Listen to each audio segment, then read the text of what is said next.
আসসালামু আলাইকুম। হিন্দু ভাইদের জানাই নমস্কার। আপনাদের পক্ষে কিছু কথা বলতে আসলাম আর কিছু প্রশ্ন করতে আসলাম। এই যে আপনারা শাহবাগে আন্দোলন নাম নেমেছেন, যে আপনাদের মন্দিরে বাড়িঘরে আক্রমণ করা হচ্ছে, ভাঙচুর করা হচ্ছে, লুটপাট করা হচ্ছে, আসলে এগুলো করছে কারা? কারা করছে? এগুলো কি বিএনপি জামাতই করছে, না অন্য কেউ করছে? সেটা আপনারা শিওর বলতে পারেন না। যেখানে বিএনপি ও জামাত থেকে বারবার বলা হচ্ছে যারা ভাঙচুর করে আপনারা তাদেরকে ধরুন, আইনের আওতায় দিন, আর না হলে ভিডিও করে রাখুন, সেই ভিডিও অনুযায়ী যাদেরকে চেনা যাবে তাদের শাস্তি দেওয়া হবে। আপনারা সে ভিডিওটাও করছেন না। তা না করে কি করছেন? প্রতিনিয়ত বিএনপি ও জামাতকে দোষারোপ করে যাচ্ছেন। বিএনপি ও জামাত আপনাদের বাড়িঘর ভাঙচুর করছে, মন্দির ভাঙচুর করছে, কিন্তু উল্টো আমরা সবাই জানি, সবাই দেখছি, বিএনপি ও জামাত মিলে আপনাদের মন্দির বাড়িঘর ভাড়া দিচ্ছে, যাতে আপনাদের মন্দির বাড়িঘর কোনো ভাঙচুর না হয়, লুটপাট না হয়, যাতে আপনাদের কোনো ক্ষয়ক্ষতি না হয়। বিএনপি জামাত খুব ভালো করেই জানে যে এই মুহূর্তে যদি আপনাদের মন্দির বাড়িঘর ভাঙচুর করা হয়, তাহলে এই দায়ভার সম্পূর্ণ বিএনপি ও জামাতের উপরেই পড়বে। কয়েকটা জায়গায় দেখা গেছে এইগুলো করছে কারা? আওয়ামী লীগের নেতাকর্মীরা। আপনারা যারা কিনা সবসময় যে আওয়ামী লীগ করে গেছেন, সেই আওয়ামী লীগই আপনাদের বাড়িঘর ভাঙচুর করছে, মন্দির ভাঙচুর করছে, আপনাদের বাড়িঘর লুটপাট করছে। এই যে আপনাদের হিন্দু সম্পাদের যে সাধারণ সম্পাদক, সে নিজেই বলছে যে এর আগে একজন এমপি, আওয়ামী লীগের এমপি, সব এই যে হিন্দুদের বাড়িঘরে ভাঙচুর হয়েছে এই কাজগুলো তারাই করাইছে। যারা সাপোর্ট করছিলেন সারা জীবন, যে আওয়ামী লীগকে সাপোর্ট করছে, সেই আওয়ামী লীগের নেতাকর্মীরাই আপনাদের বাড়িঘরে ভাঙচুর করছে। প্রতিনিয়ত দোষ হয়েছে বিএনপি ও জামাতের। আওয়ামী লীগ আপনাদের ঢাল হিসেবে ব্যবহার করছে, আর আওয়ামী লীগের বাজনা তালে আপনারা নেচে গেছেন, সবসময় দোষারোপ করে গেছেন বিএনপি ও জামায়াতকে, কিন্তু বিএনপি ও জামায়াতের কোনো কিছুই করে না। আবার এদিক থেকে ভারতের রিপাবলিক নামে একটা চ্যানেল, যেটা উস্কানিমূলক কিছু কথা বলছে, যে বাংলাদেশের জামায়াত শিবির ও বিএনপি আপনাদের হিন্দুদের উপর অত্যাচার করছে, আপনাদের বাড়িঘরে আগুন দিচ্ছে, আপনাদের মন্দির ভাঙচুর করছে, আপনাদের সব কিছু লুটপাট করছে। আর রিপাবলিক বাংলা চ্যানেলটি ইন্ডিয়ার যে উস্কানিমূলক কথা বলছে, আপনারা সেই উস্কানিমূলক কথাগুলো বিশ্বাস করে কী করতেন? শাহবাগে নেমেছেন আন্দোলনের জন্য। আসলে কতটা সত্যি যে আপনাদের মন্দির বা বাড়িঘর ভাঙা হয়েছে?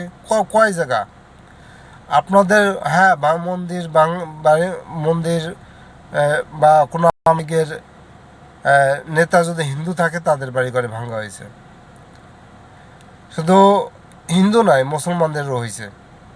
কারণ এই যে 17টা বছর না, বাংলাদেশের মানুষ আওয়ামী লীগের উপরে অনেক ক্ষোভ প্রকাশ জমা ছিল। আর এই ক্ষোভ ঝাড়ার জন্য তারা এইগুলো করছে। বর্তমানে হচ্ছে কিনা এটা দেখেন, এই যে জায়গায় জায়গায় ডাকাতি হচ্ছে, এই ডাকাতি কারা করাচ্ছে? আওয়ামী লীগের নেতাকর্মীরা করাচ্ছে।